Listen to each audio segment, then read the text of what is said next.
Let's learn UltraShip in a flash. In just 60 seconds, let's learn what a task is and how to add one in UltraShip CRM.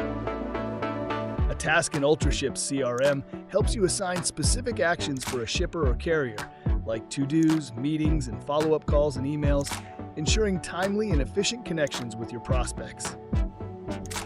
To assign a task, go to CRM and select the prospect. Click on the PRID, then hit the blue Add Task button under the Activities box. A pop-up window will appear. Now give your task a name. Choose the task type from the list. Select the date and time for the task. Set a reminder, and add any necessary notes. Click Save, and your task will now appear in the Activities box. Plus, the prospect status in the CRM will update accordingly.